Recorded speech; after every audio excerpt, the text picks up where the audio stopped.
Since the end of 1994, there's been a series of sex attacks on children all on the northeast London-Essex borders, with one of the parents explaining the grief and the bewilderment experienced by so many families. Our reconstruction speaks for itself. What we have to do tonight is find the offender. Every time there is someone whose child is attacked by this man, it all comes back. We know what the families are going through.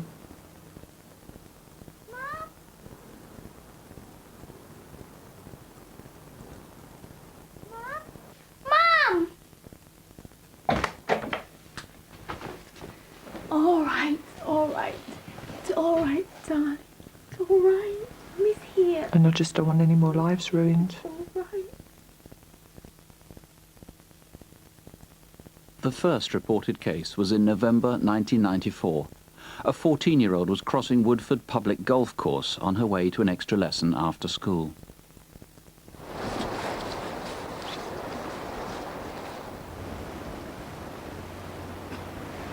If you make any noise, I'll stab you. Where are you going? Well, this way. I'm going home. That's a stupid way to go. Come with me. She was marched 100 yards into the undergrowth, where she was seriously sexually assaulted. The knife man was probably in his 20s. He seemed average height and had ginger hair. Wait here for 5 minutes. I'll be watching you.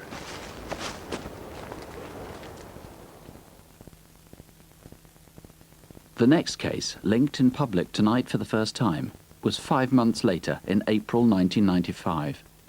This is 13 miles from the last attack. It's near the Hornchurch Cardrome. We always knew where he was. He wasn't on the streets or anything like that. He was always going somewhere. So, as parents, we thought that we was protecting him enough, but also giving him independence. And it was all working out very well. I was going down past the Cardrome and turning right into the lane. All of a sudden, as I crossed into the lane, the beginning of the lane, a man stepped out in front of the car. The hair, it was very distinctive. It was a strawberry blonde ginger. It wasn't a proper ginger.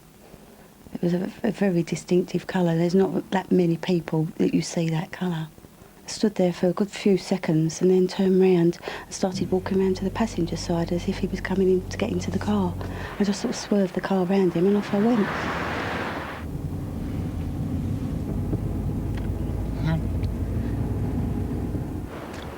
I have an incredibly brave child who's not a child anymore. I'm proud to say he's mine. Come with me, or I'll kill you. Children are just so wonderfully innocent. They see life as black and white, and you can think back when you was a child, you just cannot imagine something so awful, and he was just a little boy. The 11-year-old was raped, and when the man ran off, the boy instinctively ran in the opposite direction. He tumbled straight into a river. He was soaking wet, in shock. What hurts me the most is that he sat for hours in boots that were filled with water, and he didn't even tell me. I had to bath him. He was too traumatised to do anything for himself, and I told him that I was going to wash this man out of his body. Then he'd be my little boy again. That evening, he just laid there like a frightened animal, staring at everybody. I was just so frightened, so shocked, disbelief. Just couldn't believe that someone could do that.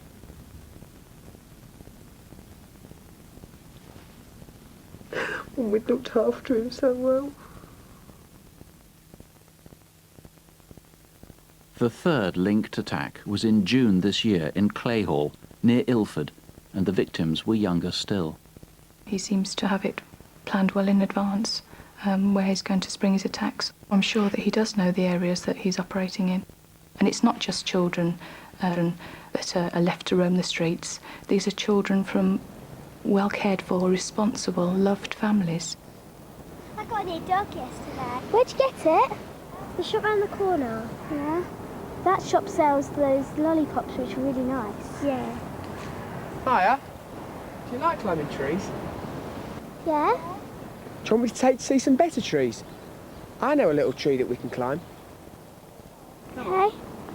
The girls felt he was a nice man. He seemed friendly, not threatening, and I think that's why the girls went with him in the first place.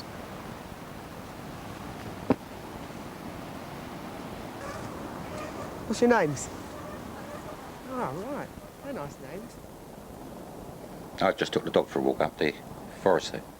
We don't walk very far, we can't, pair of us, we're all getting old. We just walk round by the allotments, about 100 yards before the opening. I see two little girls in front of me. The dog ran up to them, and they patted him. I just thought he was a father taking his two kids for a walk through the forest. It's nothing out of ordinary, you know what I mean?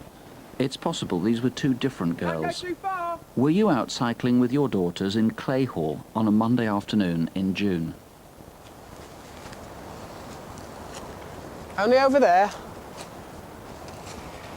Come on.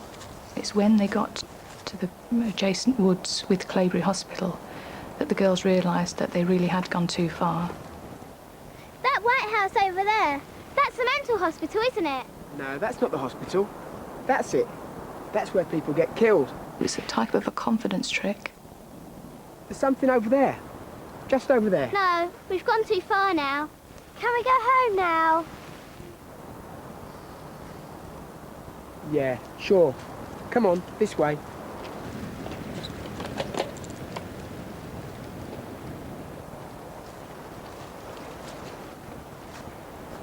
Now, I've done you a favour. Can you do me a favour? Come on. The girls obviously felt obliged to do what he asked them to do. It was again, a manipulative thing. I'm pretty sure the girls were completely terrified. I don't think they were in any position to offer any resistance. They were alone, such a horrific assault. This time, the man forced oral sex upon both his little victims. To get home from here, you go straight on and then right. What he actually did to the girls was to strip them of their innocence. He went in there 2 9-year-old girls, and it's something that I'm sure they'll never forget for the rest of their lives. The attacker, or perhaps it was another cyclist, was seen pedalling back up Pancake Hill. You crush yourself because you're so frightened that your child is going to grow up into an adult that's going to be so screwed up through what's happened to him. And I wished it had been me and not him. I just wished it had been me. Paul Brown, it's so distressing this. Who specifically are you appealing to? Care workers, principally. We do believe this man has spent some time in care or some form of institution. We've got a second artist's impression, this one done by one of the victims, one of the children. Tell us about his physical appearance. He's ginger-haired, and we've had that all the way through the descriptions. 5'6" to 5'10". He's clean and cared for, clean appearance. He speaks quite slowly, which may indicate possibly some form of educational problem. Actually, what do you know about his behaviour? Because, of course, if he was in care, he might be now 10 years or 15 years after he left care, even more. Tell us about his behaviour style. From psychological profiling and research that we've done, we suspect he's unable to sustain a relationship. He may try to create relationships but would fail. We suspect he is homosexual, but he will try and portray himself as heterosexual. If he's in employment, we think it will be sort of the lower grade employment where he's going to be the assistant rather than the organiser. Will he be attracted to children? Will he work with children? Yes, it's suspected that he will orientate himself towards working with them or at least be in association with them. In fact, will he work at all? Because these offences all took place in weekdays between 12 o'clock and midday, that is, and 4 p.m, so he might be able to work, or flexible work. He may be able to work, may be flexible, or it could be that he's involuntary work where he works strange hours. Now, if people have got suspicions, you've got DNA, so it's very, very quick and easy to eliminate people. Yes, it is. You're really frightened this man could strike again. I've got to be there. These are horrible offences. I'm deeply concerned about it, and I desperately want to catch this man. Well, if there's any way you can help, 0500 600 600, strawberry, blonde and ginger. Remember, that's the most distinctive feature. Several detectives on the case are here, and the combined incident room is at Ilford in Essex on 0181 345 2696. That's 0181 345 2696. These attacks in Woodford from 1994 to 1998 came under the name Operation Kibworth, and to this day it seems the case is unsolved. We had The Guardian renewing a £5,000 reward for information. However, nothing came of it, so this was made in November 2000, where they reaffirmed the description of the rapist, which was white with short ginger hair, between 25 and 45. That was 23 years ago, so now it's more like 50 and 70. Said to be between 5'6" and 5'10", and is of a proportionate build, known to ride a mountain bike on many of his attacks, which started in April 1994, and the last one was in June 1998. In July 2001, they attempted to search for the rapist again, but it appears that no progress was made. And then last of all, there was a potential sighting of the rapist seen near a school. The police were investigating reports by pupils at West Hatch High School who said that the man followed them as they made their way home. They treat every report and sighting seriously, and there are two rewards, one of £5,000 from The Guardian and one of £5,000 from the Metropolitan Police. But I've looked everywhere, and it doesn't look as if there was any update after this date. This case is unsolved. Well, nobody who watches the crime we're reconstructing next can fail to be moved by it, but maybe quite a few people in the Pontefract area of West Yorkshire could help to stop it from happening again. It's premeditated, and it's an attack on a 15-year-old schoolgirl in her own home. It happened over the Christmas holidays on Thursday, the 28th of December. For obvious reasons, we've disguised the identity of the victim and her family.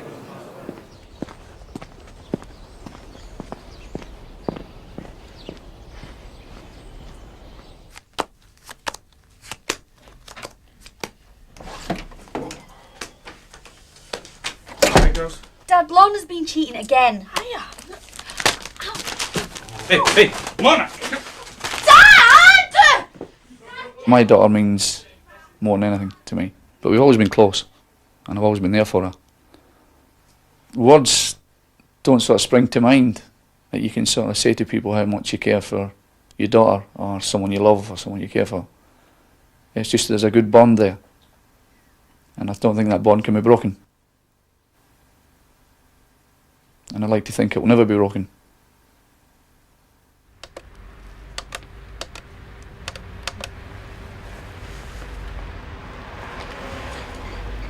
Yeah, hello. I'm phoning about the bike for sale in the paper. Kath?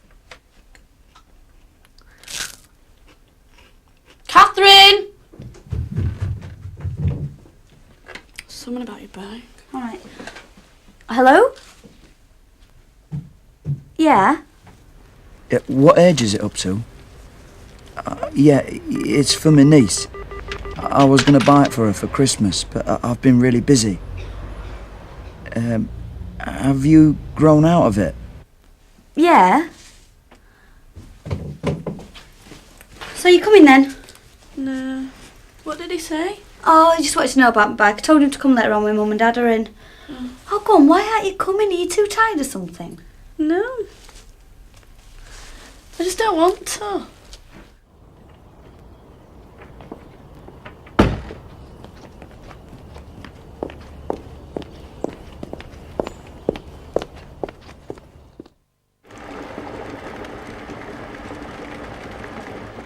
Two and a half hours later, and 100 yards down the street.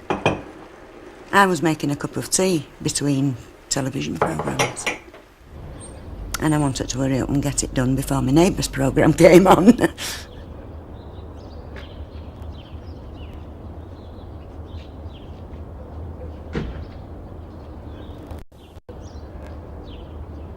And I just thought it was unusual for someone getting out of a car with a crash helmet.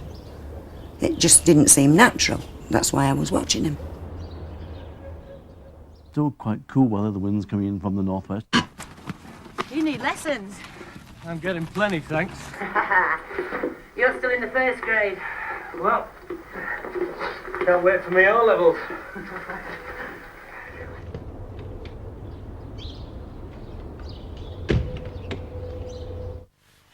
I watched him. I was probably being nosy. I watched him to see where he was going when he walked by my house. I thought, oh, he must be going up the street because they do scrambling up there. So I never thought no more about it. Look, I know what your old fella did got to you. And because of that thing...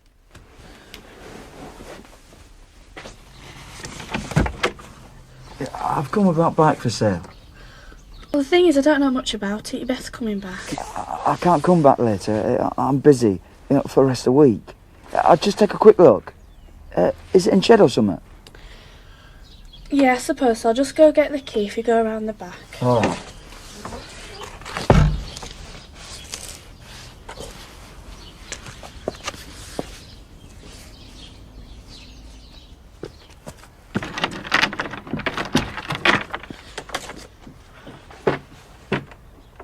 Yeah, that should do. Can I put a deposit on it? Yeah, I suppose so. Could you write us a receipt? Yeah, I'll go get a pen and paper then.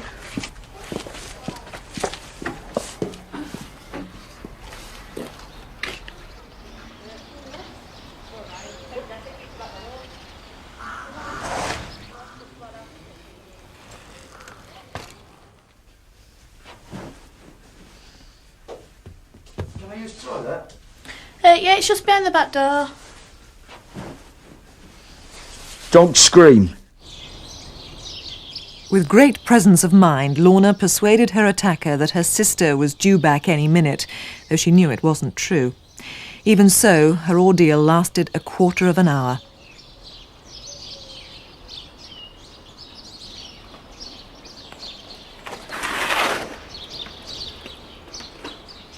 And as we were skidding on ice, I fell off. As the man was walking by me, like, give me a look like as I've done something wrong. He was carrying a white helmet. It looked old, and it had some, like, red stickers on both sides and a cross on the back.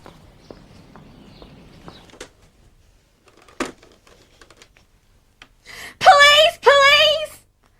I've been raped! I live at Willow Park. I don't know. What? Oh, no. I've never felt hurt, this sort of hurt before. I am a fairly strong-willed type of bloke, fairly strong character.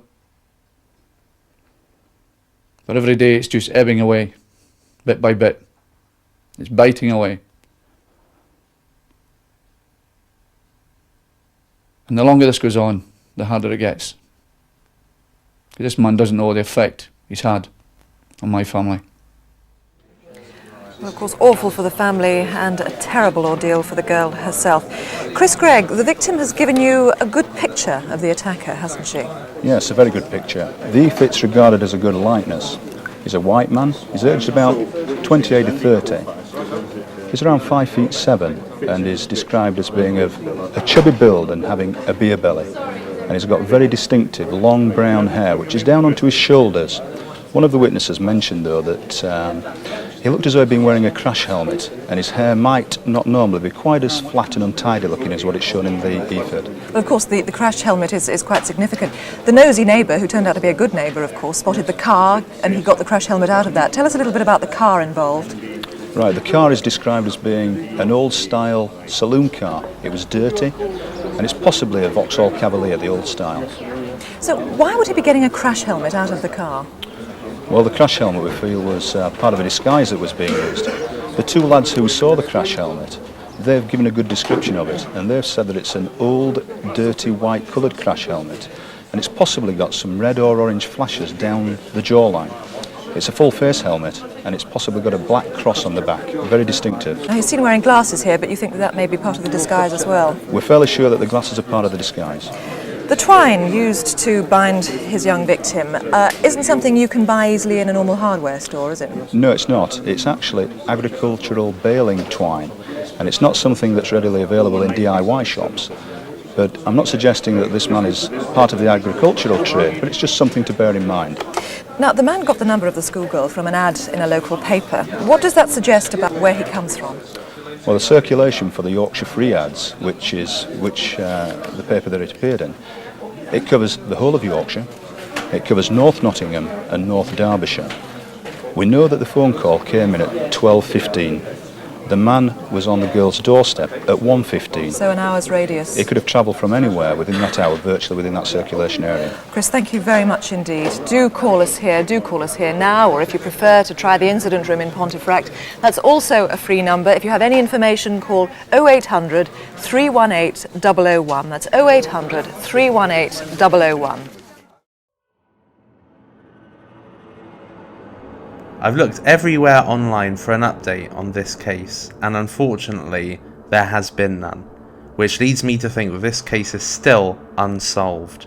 There was a rapist who was convicted in 2018 for a string of offences that dates back to 1996, who also used a crash helmet in his attacks, but whatever DNA was taken from that rapist did not match that in the crime scene of this particular case. So if you uncover any information on this, please let me know in the comments and let others know if you believe that this case is solved. But this appears to be a cold case that unfortunately may never be solved. I hope you enjoyed watching this video. Please subscribe if you haven't already. Please like it if you want more content like this. And last of all, don't have nightmares and do sleep well.